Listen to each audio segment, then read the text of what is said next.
आप भारत जोड़ो आप यात्रा। राहुल गांधी की यात्रा कह रहे हैं क्या? हाँ हाँ, राहुल गांधी ही बोल सकते हैं उसको। नहीं, राहुल गांधी ही लेकिन लीड देखो कर रहे यार, हैं। प्रकाश, मैं एक बात कहूँ ध्यान से। जी जी जी जी। कांग्रेस और जवाहरलाल नेहरू ने नेशनलिस्ट काम नहीं किए हैं बेटे। मतलब ये अच्छा। कड़वी बात है, जिसे हम मानेंगे तो हम देश का ज़्यादा भला कर पाएंगे। मैं हम्म। बल्कि I am very sure that enthusiasm you are talking about the Bharat Jodo Yatra, जी। I can appreciate that you must be aligned with the Congress, but इस देश के साथ बहुत नाइंसाफ़ी हुई है। आई डोंट नो आप इस बात उसको। को आप समझने के मूड में हैं नहीं हैं। मुझे आपसे कहना जी। चाहिए कि नहीं कहना चाहिए, अभी मुझे नहीं मालूम है। नहीं, कहिए कहिए कहिए ना, कहिए, उसमें क्या है? मुझे मुझे कहिए। लगता है कि Nehru ji could have done much better with this country. देखिए, आज हमारे ऊपर गुलामों के जो नियम कानून जो है अंग्रेज़ों ने बनाए थे, वो सब जो है बिना कॉमा फुल स्टॉप के हमारे ऊपर थुपे हुए हैं। और एक बात आप मानेंगे कि अंग्रेज़ों ने हम्म भारतीयों के विकास के लिए कोई नियम कानून नहीं बनाए थे। भारतीयों को हम्म। शोषित करने के लिए, शासित करने के लिए और अपमानित करने के लिए नियम कानून बनाए थे। This thing we need to really appreciate, right. जो जी। प्रशासनिक व्यवस्था और जुडिशियल व्यवस्था थी, वो भी घटिया, सिलेक्टिव, सस्ती और लंबी चलने वाली, जिससे कि आप प्रताड़ित बने रहो, वो सब जी। एज इट इज़ थोप दी गई, राइट। और संविधान के चार चार आर्टिकल में उसे प्रोटेक्शन दे दिया, और 197 में तो सीआरपीसी में उसे कानून के, न्याय के मंदिर से भी ऊपर कर दिया। आज आम आदमी की स्थिति बहुत ख़राब है, और जो बाकी बाद में पार्टियां आई हैं, they have done no better, right. तो मैं मानता हूं कि आज की देश में डेट में सभी राजनेता इस देश के लिए अच्छे नहीं हैं, क्योंकि वो हमारे वोट से तो चुने जाते हैं, लेकिन हमें रिप्रेजेंट नहीं करते हैं। और वो हमेशा गलत व्यक्तियों को ही टिकट बांटते हैं। वो ये तो। अपने खुद के कार्यकर्ताओं के साथ विश्वासघात करते हैं। जो टिकट उनके कार्यकर्ताओं को मिलना चाहिए, जिन्होंने वर्षों से जो है इनके लिए काम किया, इनके लिए जो है जुलूस निकाले, धरना दिया, बट ये उनके साथ विश्वासघात करते हुए टिकट किसको देंगे? दल बदलुओं का, जो दूसरी पार्टी से आएंगे, जो बाहुबलियों को, अपराधियों को। आज इतनी बुरी स्थिति है कि पार्लियामेंट में 42% एमपीज़ उनके एफिडेविट के हिसाब से क्रिमिनल रिकॉर्ड के हैं, और 29% के विरुद्ध तो बहुत ही सीरियस ऑफेंसेस हैं, लाइक मर्डर, डकैती, लूट, किडनैपिंग एंड बलात्कार जैसे जघन्य अपराध हैं। तो व्हाट आई फील कि अब एक समय आ गया है कि सभी राजनीतिक पार्टियों के सभी राजनेताओं को हराया जाए। ये जो मैंने बड़ा ब्लैंकेट और भारी स्टेटमेंट दिया है, इससे आप किस हद तक सहमत हैं? बहुत अच्छी भूमिका आपने रखे हैं।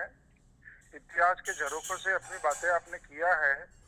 वर्तमान की परिस्थिति का जिक्र करते हुए भविष्य के बारे में भी अपनी बातों को आपने रखा है।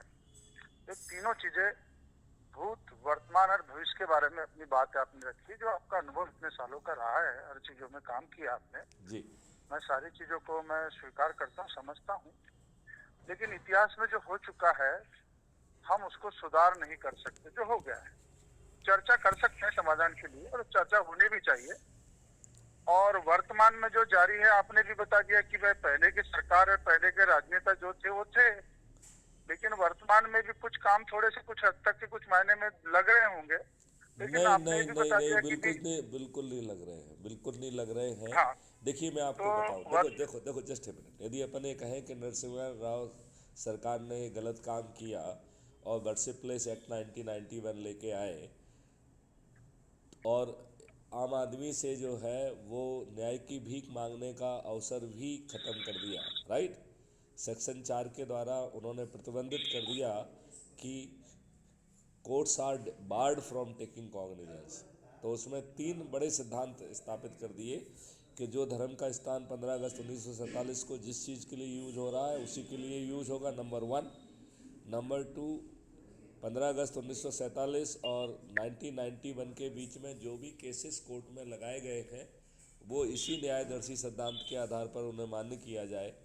और फिर तीसरा जो है कि अब आगे चल के कोर्ट को ही प्रतिबंधित कर दिया कि आप संज्ञान नहीं लेंगी, राइट। तो आज की डेट में भारतीयों को न्याय की भीख मांगने का भी हक छुड़ा लिया गया है, राइट।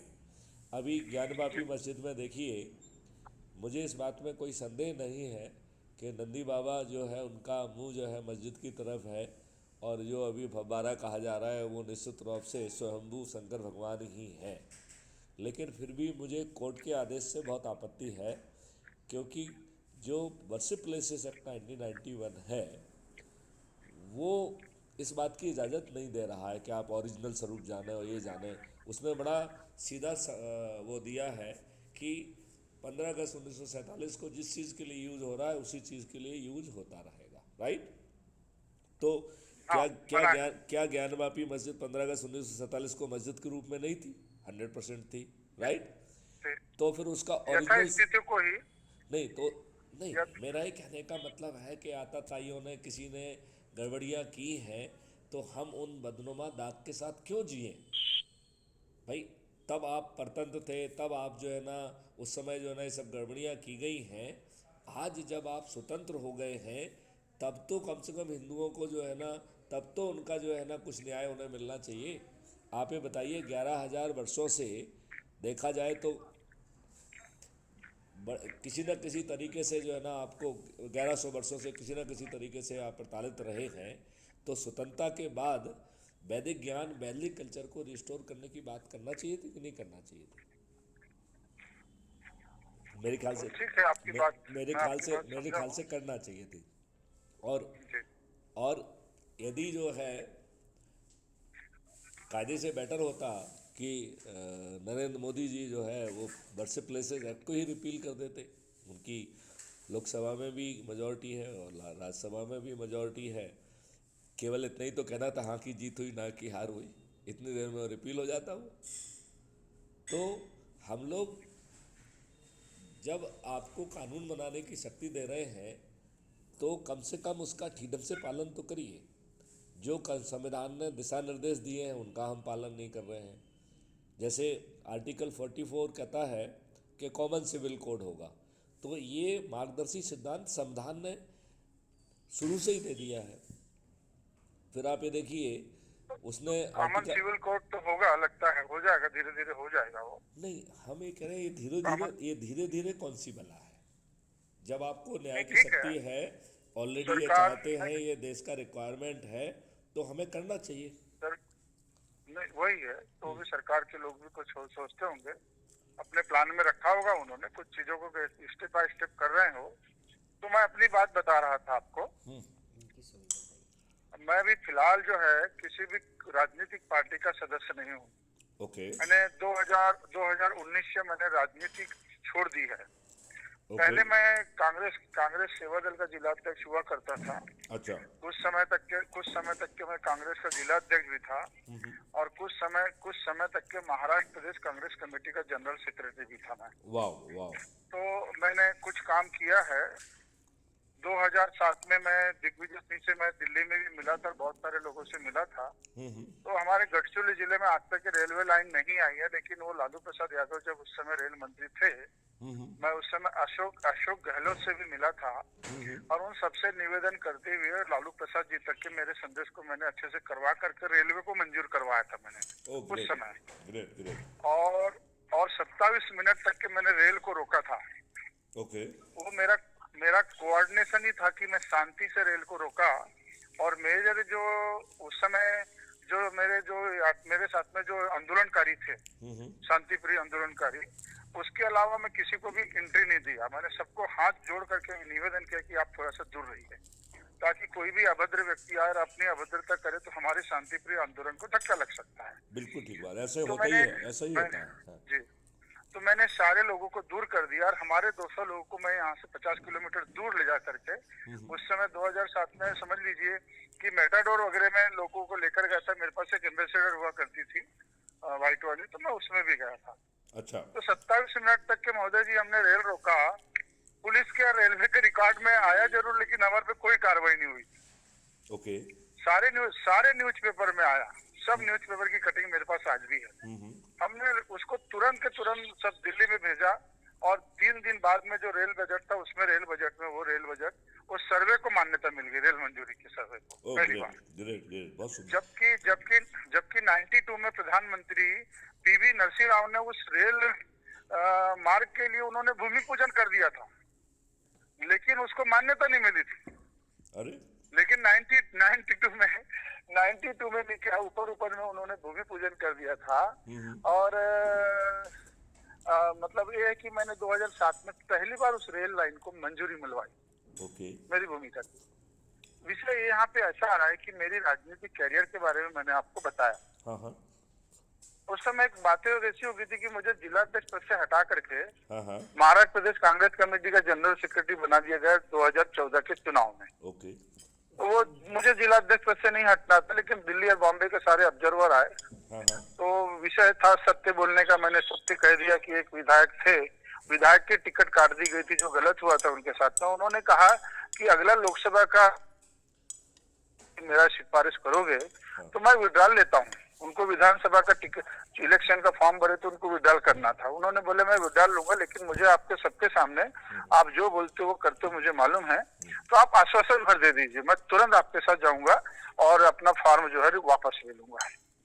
मैंने 2014 में उनको कहा कि भैया लोकसभा चुनाव को 4.5 साल बचे हैं, 4.5 साल पहले की बात आज मैं आपको आश्वासन कैसे दे सकता हूँ। मैंने बोला मेरा जो भी होगा, लेकिन मैं आश्वासन नहीं दूंगा, लेकिन इतना मैं आपको आश्वासित कर सकता हूँ कि जो योग्य व्यक्ति होगा चुन के आने वाला कांग्रेस का, उसका मैं रिकमेंडेशन करूंगा, उसमें आप भी हो सकते हो। तो कुछ देर बाद मैंने आश्वासन नहीं दिया, तो उन्होंने कहा कि बोले देखो मुझे तो आपने सपोर्ट ही नहीं किया। तो ठीक है। तो फिर क्या हुआ कि मुझे जिलाध्यक्ष पद से हटा के महाराष्ट्र प्रदेश कांग्रेस कमेटी का जनरल सेक्रेटरी बनाया गया। 2013 में मध्य प्रदेश के विधानसभा चुनाव में मैं 13 विधानसभा का ऑब्जर्वर था। ओके। मध्य प्रदेश में। मैं अभी कितने लोगों को, तो मैंने 13 लोगों को भेजा ना, तो उसमें से मैं एक ही व्यक्ति से आधी कप चाय पिया वहां आज तक के। दो लोग एमएलए भी बने, मतलब कुछ लोगों से तो मैं मिला भी नहीं आज तक के, जबकि उनके आजू बाजू से कई बार उनके घरों के आजू बाजू से कई बार घुमा हूं, मैं गुजरा हूं, लेकिन मैं उनसे मिला भी नहीं हूं। मेरी ईमानदारी के इतने बड़े बड़े सबूत है। रिकमेंडेशन मैंने किया, टिकट दिलाया, उनको पहले बता दिया कि टिकट के लिए आपको भोपाल, दिल्ली, जबलपुर कहीं नहीं जाना है, ना कमलनाथ जी से मिलना है, ना दिग्विजय सिंह से मिलना है। मैं दिल्ली से आया हूं और जो मैं भेजूंगा वो फाइनल होने वाला है। और वाकई में से सबको टिकट दिलाया मैं। तो ऐसा मेरा काम है। फिर बाद में अचानक क्या हुआ कि मुझे जिलाध्यक्ष पद से हटाया, महाराष्ट्र में बनाया गया। तो फिर यहाँ के जो सांसद है बीजेपी के, हमारे मित्री हैं, वो मेरे पास आ गए मेरे कॉलेज में, छोटा सा काम है स्कूल कॉलेज का मेरा, और बहुत निवेदन किया 1.5 घंटा तक के। पूरी बीजेपी के 3 बड़े बड़े नेता आ गए थे जिले के। अब नहीं मानते 1.5 घंटे में मुझे हाँ बोलना पड़ा उनको प्रवेश करवाने के चक्कर में। और पार्टी भी क्या गलत निर्णय ले रही थी। यहाँ के लोकल लीडर जो बाहर के नेता कांग्रेस में आए थे, तो इस वजह से मैंने बोला कि यहाँ पे संघर्ष करना है, लोगों से बुराई बहुत हो रही है, विवाद पूरा नेतृत्व मैं करता था। तो इस वजह से फिर मुझे कांग्रेस छोड़ना पड़ा, बीजेपी में गया मैं। लेकिन बीजेपी वालों का भी मुझे हिसाब किताब बहुत नजदीक से देखा तो समझ में आया कि मुझे ठीक नहीं लगा। बीजेपी का और इसी बीच में आपकी नजरों में, और उसी के बीच में भारत में जो मोदी जी की सरकार आई, एक के बाद एक निर्णय इतने सारे देश के नुकसान में गए, और बाद में हिंदू मुस्लिम भी जबरदस्त चला और उसको हवा भी दिया गया। तो अपने यहाँ की हालत खराब हो गई, देश में बदनामी भी हुई, देश की विदेशों में भी, और बाहर के लोगों ने भी कटाक्ष किया कि ये क्या हो रहा है यहाँ पे। ये सबसे क्या हुआ कि हमारे यहाँ पे जो बाहर के जो आयातित लोग थे, बिजनेसमैन, जो इंडस्ट्री लगाने वाले उद्योगपति, उन्होंने ब्रेक लगाया कि यहाँ का वातावरण ठीक नहीं है, नुकसान हुआ, हमारे जीडीपी खत्म हुई उससे, हमारे यहाँ पे जीडीपी खत्म हुई। जो प्रोजेक्शन है वो तो इसके जस्ट उल्टा है कि हर जगह जो है ना नमो नमो हो रहा है, और ढेर सारा नहीं, जो वो है मीडिया देख लीजिए। ढेर सारा जो है मीडिया इन्वेस्टमेंट आ रहा है। नहीं नहीं, अभी भी देख लीजिए आप। और मोदी जी जाते हैं तो सभी जो है ना चीफ जो है सभी पॉलिटिक्स के जो है ना वो मोदी जी के गले में हाथ डाल के घूमते हैं। नहीं, मोदी जी खुद ही लोगों के गले में हाथ डालने की कोशिश करते, तो कई लोगों ने झिड़का भी दिया है। इस प्रकार से वो छोटा कार्यकर्ता करता है ना, किसी से जीजी उजूरी, उस तरीके से। हमने तो दूसरे देशों में भी देखा है कि मोदी जी को थोड़ा सा अच्छा व्यवहार नहीं हुआ मोदी जी का। इतना चिल्लरपना करने की इनको जरूरत नहीं, जबरदस्ती गले के गले मिलने की जरूरत नहीं इनको, लेकिन मिलते हैं। उनका अपना शौक है, उनको पब्लिसिटी चाहिए। और चलो ठीक है, वो मैटर नहीं है, तो बहुत अभी बड़े आप लोग हैं वो। भाजपा से जुड़े हुए हैं, कांग्रेस से जुड़े हुए हैं, अभी आपका स्टेटस क्या है?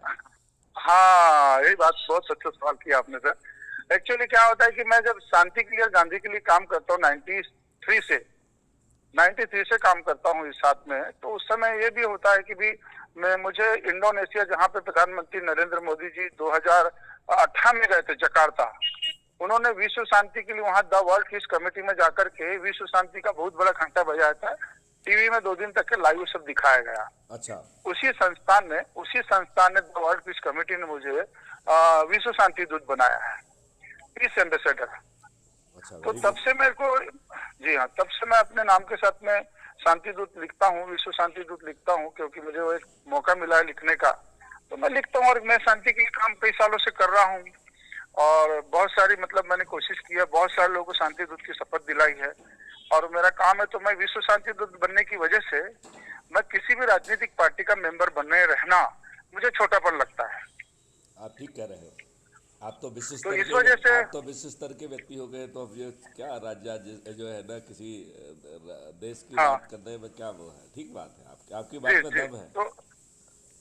तो मुझे लगता है कि किसी भी राजनीतिक पार्टी का पदाधिकारी बनने से मैं एक आम नागरिक बने रहना ज्यादा पसंद करता हूँ, क्योंकि राजनीति में गंदगी बहुत आ चुकी है। ठीक है, आपने बताया कि पंडित जवाहरलाल नेहरू से लेकर के मनमोहन सिंह की सरकार तक के, इवन राहुल गांधी तक के, पता चला ये बहुत गलत लोग हैं।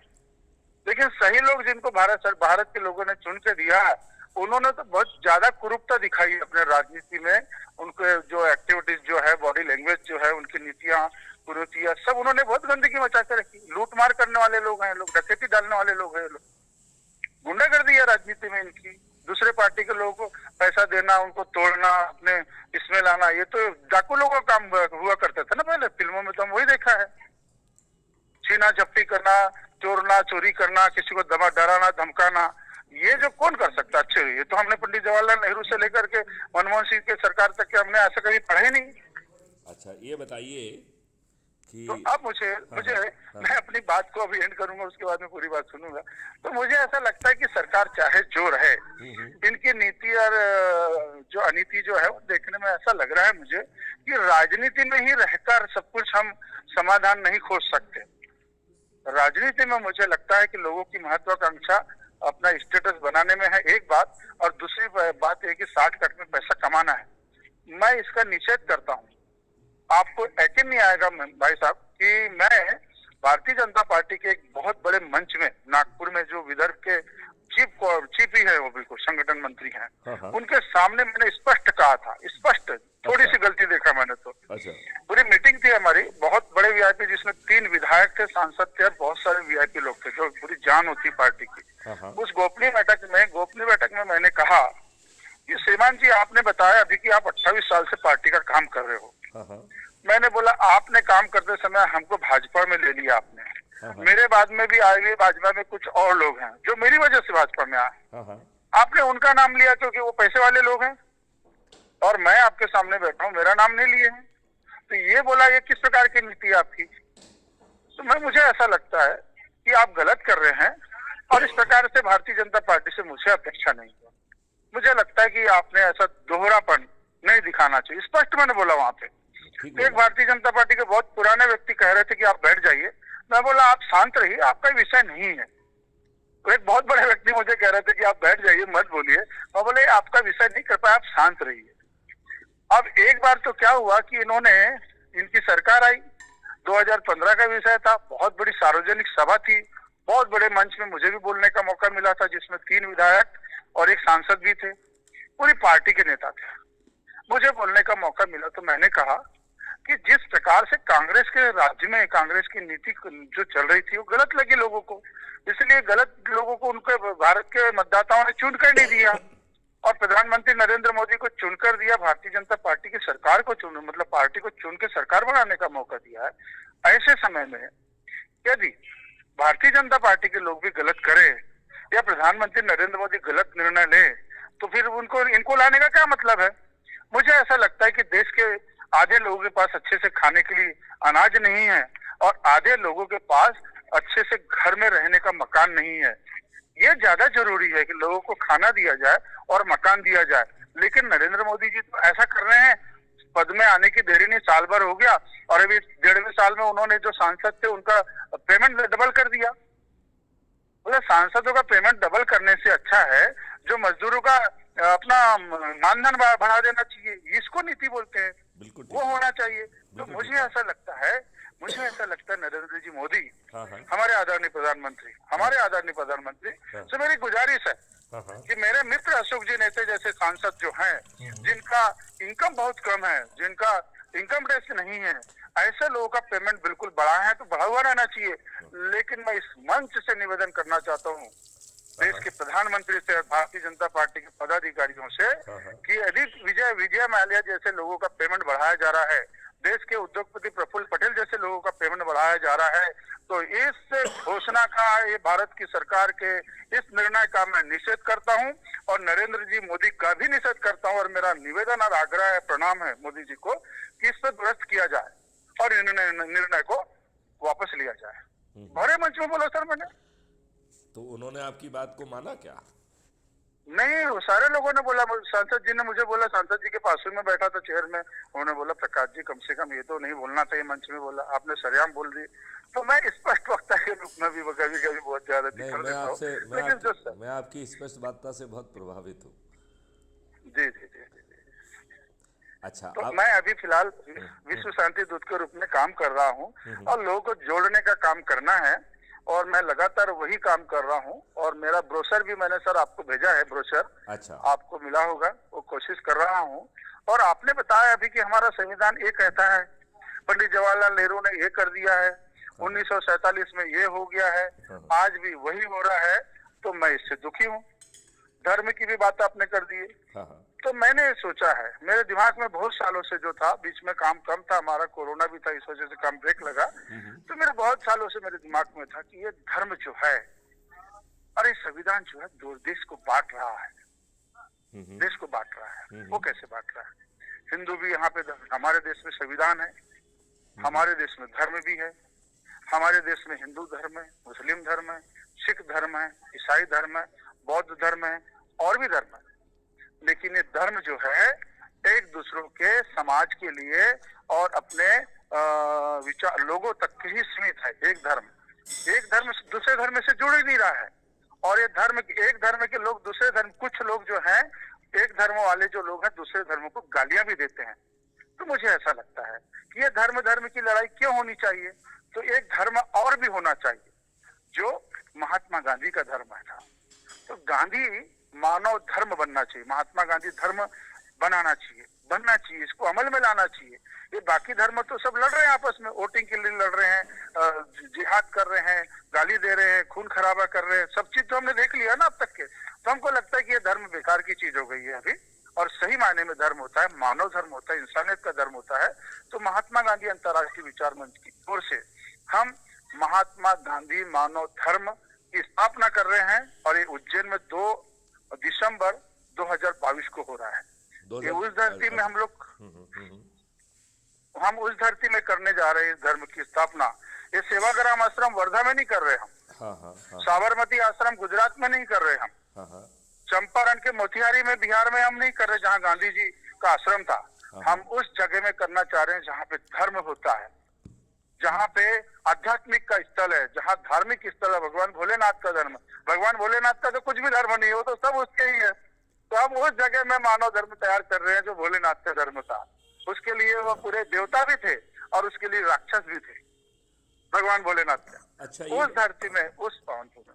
अच्छा, अब हम बस आखिरी की लाइन बोल के मैं एंड कर रहा हूँ। तो ये महात्मा गांधी मानव धर्म का ग्रंथ बना रहे हम, वाह। एक ग्रंथ बनाने के लिए हम 21 लोगों की समिति बना रहे हैं। ओके। महात्मा गांधी अंतर्राष्ट्रीय विचार मंच की ओर से 21 लोगों की समिति बनाई जा रही है। हाँ हाँ। और जिस प्रकार से संविधान बनाने में अनेक दिन लगे थे, और क्या नाम से क्या बोलते हैं कि अनेक दिन लगे थे, और दूसरी बात है कि अनेक समितियां बनी थी। रखना है। तो हम लोग जी, अच्छा हाँ हम लोग हाँ, यस प्लीज, हाँ हाँ जी, हम लोग 21 लोगों की एक विशेष समिति बना रहे हैं। हर एक समिति जो है महात्मा गांधी मानव धर्म ग्रंथ बनाएगा, और जो ग्रंथ बनेगा लगभग साल भर से थोड़ा सा ज्यादा भी समय लग सकता है, क्योंकि संविधान बनाने के लिए भी ज्यादा समय लगे थे। तो ये ग्रंथ जो है ये बनेगा, और इस ग्रंथ को हम लोकसभा के पटल में लेकर जाएंगे कि इसको लोकसभा में स्वीकृत किया जाए। बहुत सुंदर, ये हमारी कोशिश है। बहुत सुंदर। तब लोगों को न्याय मिलेगा सर, तब लोगों को न्याय मिलेगा। अच्छा, यदि- इसमें क्या- हम दो चीज़ों को थोड़ा सा अलग ढंग से, जो आप कर रहे हैं वो तो बहुत सुंदर कर रहे हैं, क्योंकि आपका मार्गदर्शन अब चाहिए मुझे। देखिए, अब आपका मार्गदर्शन चाहिए मुझे, बोलिए ओके सर। ओके, देखिए जो आप कर रहे हैं वो बहुत ही सुंदर है, राइट। बहुत और बढ़िया, बहुत बढ़िया। चाहे हम उस पर ग्रंथ बनाए चाहे ना बनाए, अच्छा और असली धर्म तो मानवता ही है। बाकी जी, जी, बाकी तो पंथ है, और पंथ में भी डिस्टॉर्शन हुआ है। जी, लोगों ने अपने लाभ की चीजें उसमें जोड़ दी हैं, राइट। जी जी जी तो जी, जिसको जब जो मौका मिला उसने अपने लाभ की चीजें हर जगह जोड़ दी। तो यदि पंडित ने कुछ मौका मिला तो उन्होंने कहा पंडितों के 11 पंडितों के आप जो है ना भोजन कराइए, इसका धर्म से क्या लेना देना है। आप बात समझ रहे हो ना। तो हाँ बिल्कुल समझ रहा हूँ। लोगों ने चीजों को अपने लाभ के लिए समय समय पर डिस्टॉर्ट किया, और वो डिस्टॉर्शन इतना ज़्यादा हो गया कि अब सही क्या चीज़ है गलत चीज़ क्या है ये भी नहीं मालूम है, नंबर 1। नंबर टू, जी जी जिन लोगों ने कहा कि साहब मेरा भगवान ने ही हमको सब कुछ बताया है, तो भगवान ये कभी गलत नहीं बता सकते हैं कि पृथ्वी चपटी है। जब जो है सभी को ये बहुत पहले से मालूम था, और भारतीय वेदों में खगोल शास्त्र में यहाँ पे तो प्रिसाइजली टाइम मशीन थी, जिसमें कि अपन शैडो से जो है ना टाइम क्या है वो भी मालूम था। हमारा प्रिसाइजली चंद्र जो है, चंद्र ग्रहण सूर्य ग्रहण से लेके हर चीज़ और हर ग्रहों का मूवमेंट ऑलरेडी कैलकुलेटेड होता था।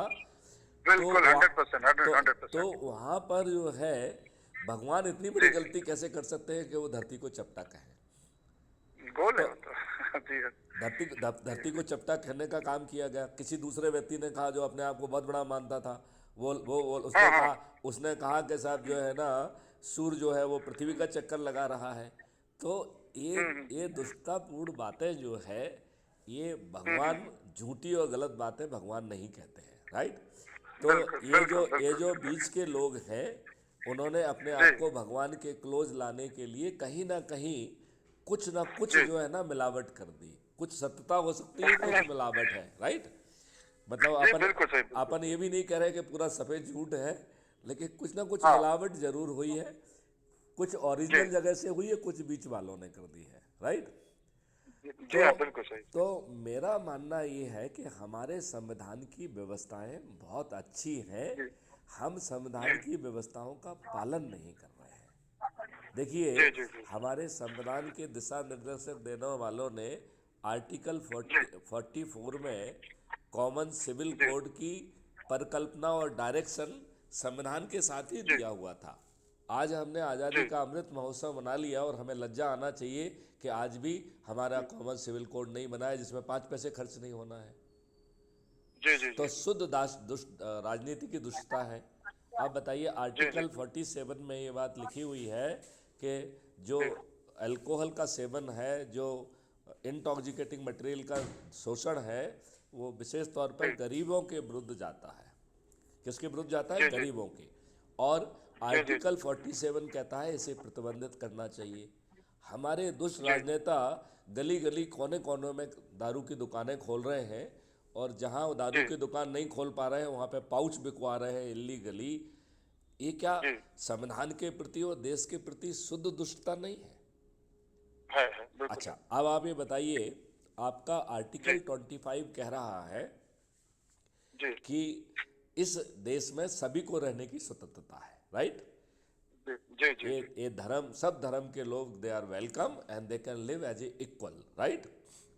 कुछ कुछ लोगों ने उसमें भी इनइक्वलिटी घुसाड़ दी तुष्टीकरण के तहत, राइट। अब यदि जी हम आर्टिकल 25 की बात करें तो वो कह रहा है कि हर व्यक्ति अपने कॉन्सेंस और फेथ के हिसाब से धर्म को मान सकता है और धर्म का प्रचार भी कर सकता है। जी। ये बात आपको समझ में आई क्या? हाँ समझ गया, समझ अच्छा, अब ये बताओ, फिर जो है कोई लाल टीका लगा के ये कैसे कह सकता है कि हिंदुस्तान में रहना है तो श्री राम कहना होगा? ये ठेकेदारी उसको किसने दी है और किस अधिकार के जी जी तहत दी है, राइट। जी और जी जी इसी देश में कुछ मुस्लिम, और बल्कि हाँ अधिकांश मुस्लिम, ये भी कहते हैं हाँ कि मेरा धर्म मानना होगा, नहीं तो जी तुमको मैं काफिर कहूँगा और तुम्हारा हाँ सिर धड़ से जुदा कर दूंगा और मुझे हम्म जन्नत भी मिलेंगी और 72 हूरें मिलेंगी। क्या ये हम्म। आर्टिकल 25 का शुद्ध रूप से उल्लंघन है कि नहीं है? है ना। है।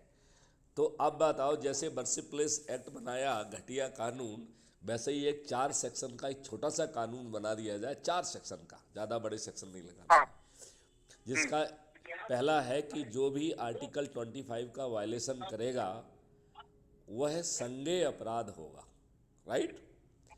हाँ उसका दूसरा हिस्सा होगा कि यह अजमानती होगा और न्यायालय भी केवल एक परिस्थिति में जमानत ले पाएंगी जब की गई रिपोर्ट झूठी हो, राइट।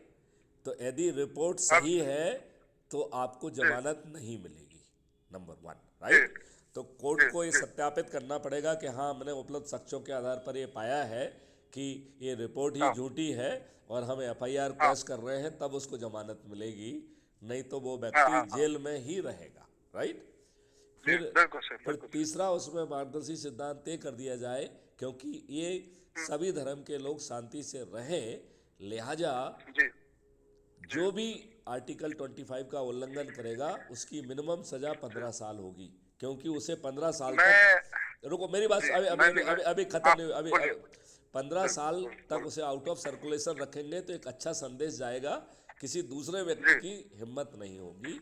और फिर उसमें जी चौथा सेक्शन भी रहेगा कि जो इस जी आर्टिकल का उल्लंघन करेगा उसकी जी समस्त संपत्ति जब्त कर ली जाएगी। अब बिल्कुल आप ये बताइए, इन 4 प्रावधानों के साथ किस में हिम्मत है कि वो किसी दूसरे के धर्म को जो है ना फालतू की बात करे? सब लोग शांति से रहें।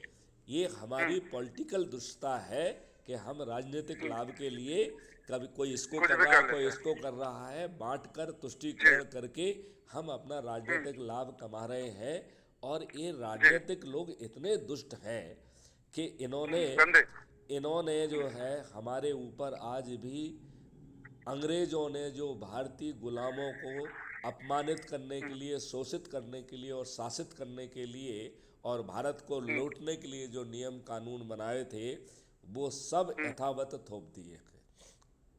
हमारा तो इंडियन अब हमारा इंडियन फॉरेस्ट एक्ट अलग होना चाहिए, जिसमें जो है जनरल ऑनरशिप के साथ हमें टेक्नोलॉजी का यूज करके सब वृक्ष को टैग करके वृक्ष के वृक्ष नहीं कटेंगे और उल्टा हम आज से चौगुना ज़्यादा प्लांटेशन वहाँ कर सकते हैं और वो प्लांटेशन भी अच्छे अच्छे चीज़ों का कर सकते हैं, फ्रूट्स का कर सकते हैं, औषधियों का कर सकते हैं, सुगंधित पेड़ों का कर सकते हैं और फॉडर प्लांट का कर सकते हैं। और ये जो गायें जो है ना जो शहरों में हो रही हैं, ये सब गायों के की जो है ना वो करके ज़्यादा जो है ना उनकी ब्रीड पैदा करके और उनको वहाँ पर जंगल में हम करें और इसके बाद हम उसमें जीवामृत और घन अमृत आदि बना के और फिर अपनी ज़मीन को फिर से, जो कि केमिकल फर्टिलाइज़र पेस्टिसाइड से खराब हो गई है, ऊसर हो गई है, उसे फिर से जीवित करें, जिसका कार्बन ऑर्गेनिक कार्बन कंपोनेंट जो है ना घट के 0.3 हो गया है।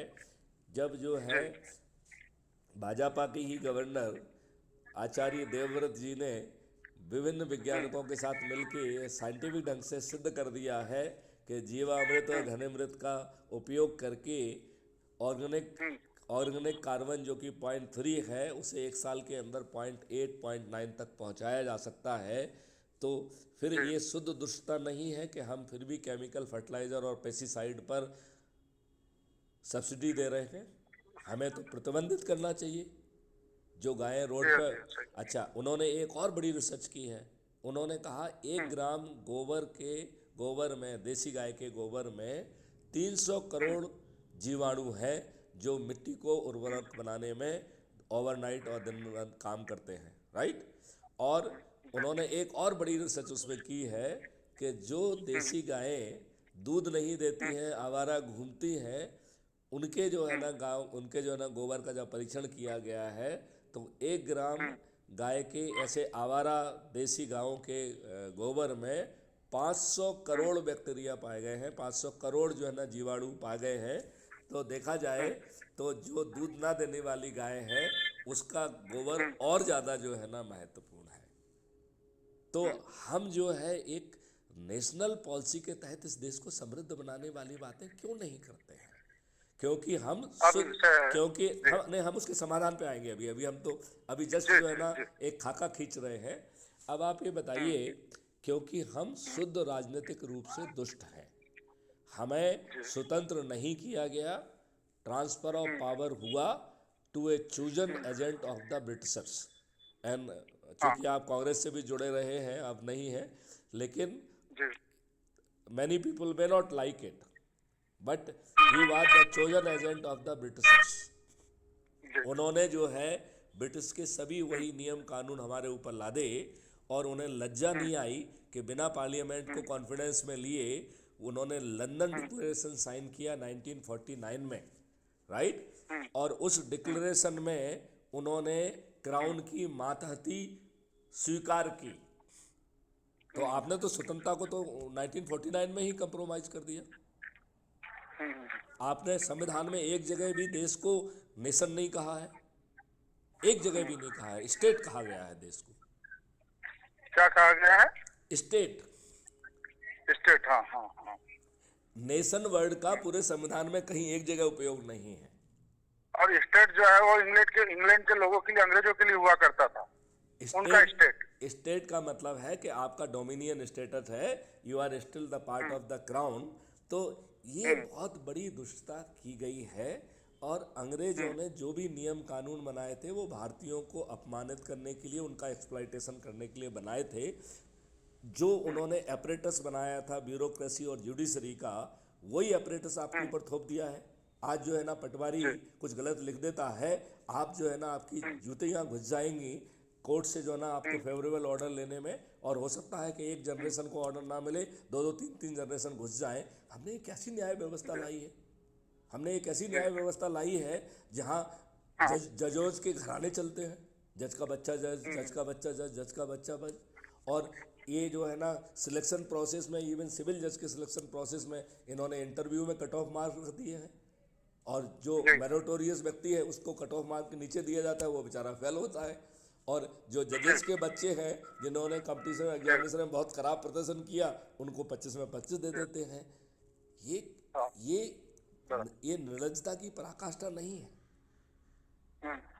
और जिनको हमने कानून बनाने की शक्ति दी है, वो कानून बनाने की शक्ति का उपयोग नहीं करता है, वो अपने ही प्यादों को जो है ना कोर्ट में भेज के PIL लगवाता है। ये क्या दुष्टता है? हम तो ये कह रहे हैं कि ये तो नरसिम्हा राव जी बेहतर थे, उन्होंने गलत और खराब कानून बनाया, लेकिन पार्लियामेंट में बनाया कि नहीं बनाया? लूली लंगड़ी सरकार ने, कॉलिशन ने बनाया, लेकिन पार्लियामेंट में बनाया। तो नरेंद्र मोदी जी जिसकी पूरी जो है ना मेजॉरिटी है, उन्हें क्यों जो है ना उसको रिपील क्यों नहीं कर रहे हैं? वो मेरा ये कहने का मतलब है, इस देश के प्रति आपकी क्या वो है, आप ये बताइए। तो आप एक, अब मैं आपको एक दूसरे डायरेक्शन में ले जाता हूँ। आर्टिकल 35A नेहरू जी ने राजेंद्र प्रसाद जी पर दबाव बनाकर नोटिफिकेशन से जारी किया। मैं आपसे पूछता हूँ, क्या देश का संविधान राष्ट्रपति में ये शक्ति प्रदान करता है कि वो नोटिफिकेशन से कोई आर्टिकल संविधान में घुसेड़ दे? ऐसी कोई शक्ति जो है ना प्रेसिडेंट के पास है ही नहीं। तो असंवैधानिक काम हुए, सब विद्वान लोग चुप बैठे रहे, आपका इतिहास बदल दिया गया, सब विद्वान चुप बैठे रहे। लिहाजा मेरा अब मानना है कि हमारे सब राजनेता दुष्ट हैं, वो हमारे वोट से चुने जाते हैं लेकिन हमें रिप्रेजेंट नहीं करते हैं, हमेशा पॉलिटिकल पार्टी को रिप्रेजेंट करते हैं और वो कभी सही व्यक्ति को टिकट नहीं बांटते हैं, वो अपने प्यादों को टिकट बांटते हैं, अपराधियों को टिकट बांटते हैं, हाँ हाँ, जो बाहुबलियों को आपने टिकट, पहले कहा, दल जो आपने कह दिया है। दल बदलियों को टिकट बांटते हैं। तो अब इस देश तो का अब इस देश का निर्माण केवल एक जो है ना निवारण इसी तरीके से होगा कि हम 2024 में सभी राजनीतिक पार्टियों के सभी राजनेताओं को पराजित करें। और आपको जान के ताज्जुब होगा कि हमने वो ताना बाना बुन दिया है और मैं चाहूँगा कि आप उसका हिस्सा बने। जी, फिर मैं आपको एक्सप्लेन करता हूँ कि अभी हमारा जो चल रहा है, हम भी वही दिशा में काम कर रहे हैं। हर वार्ड में शांति दूत हो। देखिए मैं आपको बताऊं, जो आप कर रहे हैं उसे करते रहें और उसी प्रक्रिया में आप इसका हिस्सा बन सकते हैं। अब मैं इसको पूरे सिस्टम को कैलकुलेट कर बताता हूं आपको कि 2000 अभी नहीं अभी आपको थोड़ा अभी आपको समझाओ, इस मौके को मुझे समझाने दीजिए आपको, क्योंकि आपको समझाएंगे तो आपको जो है ना आप उसमें नहीं, मुझे पूरी पोजीशन समझ में आ गई सामने की। नहीं, आपको नहीं समझ में आया। नहीं, ये पूरा सिस्टम समझ में आया है कि कैसे पराजित होंगे। नहीं, अब वो तो देखो ना, अभी अपन सेकंड फेज में वो भी बात कर लेंगे। अभी एक फेज तो समझ में आ गया मुझे, सेकंड फेज में अपन उसके लिए समय ले लेंगे। अब 2 मिनट, अच्छा चलिए, ज्यादा विस्तार में बाद में समझाएंगे। 2 मिनट में आपको समझा देते हैं। 2 मिनट का समय है तो फिर समझाऊं मैं आपको। नहीं, 2 मिनट तो ठीक है, कोई प्रॉब्लम चलिए, नहीं। तो 2 मिनट में मैं आपको ये कहना चाहता हूँ कि क्राइम फ्री भारत मिशन ने एक ऐप लॉन्च किया है और उस ऐप के माध्यम से हर किसी को जोड़ना है, राइट। देखा है मैंने उसको। जो व्यक्ति जोड़ेगा, यदि एक व्यक्ति को जोड़ेगा तो वो मोहल्ला अधिकारी बनेगा, यदि 3 व्यक्तियों को जोड़ेगा तो वो टाउन ऑफिसर बनेगा, 5 व्यक्तियों को जोड़ेगा तो ब्लॉक ऑफिसर बनेगा, 10 लोगों को जोड़ेगा तो जिला ऑफिसर बनेगा, और 50 लोगों को जोड़ेगा तो राज्य अधिकारी बनेगा, और 100 लोगों को जोड़ेगा तो राष्ट्रीय अधिकारी होगा। और राष्ट्रीय अधिकारी के बाद जो है ना उसकी चंद्रगुप्त की यात्रा प्रारंभ होती है। तो सांसद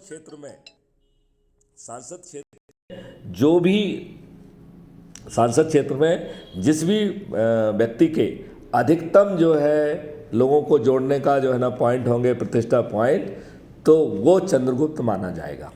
और उस चंद्रगुप्त को एक हमने पॉलिटिकल पार्टी को ऑलरेडी ज़मीन पर उतार दिया है, उसे जानबूझ के गोपनीय रखा है। वो पॉलिटिकल पार्टी को और कोई काम नहीं करना है। जो 2024 में अपने आप को चंद्रगुप्त साबित करेगा सांसद क्षेत्र का, उसके पास वो हाथ जोड़ के जाके उसको वो टिकट देगी। और जो लोग जुड़ेंगे वो 100 करोड़ से ज़्यादा होंगे और वो अपने छत पे, अपने दरवाजे पे और अपने चबूतरे पे खड़े होके अपने चंद्रगुप्त के को जो है ना विजयी बनाने का संकल्प देंगे, वोट देने का संकल्प देंगे। तो बिना किसी खर्च के वो चंद्रगुप्त बड़े से बड़े धराशायियों को परास्त करेगा। एक को नहीं, बहुत सारे जो है ना दिग्गजों को, जो कि 4 बार से सांसद हैं, मंत्री भी रहे हैं, वो ना केवल जो है ना पराजित होंगे, उनमें से अधिकांश लोगों की तो जमानतें जब्त हो जाएंगी। हेलो, आप सुन रहे हैं क्या मुझे? Hello hello hello.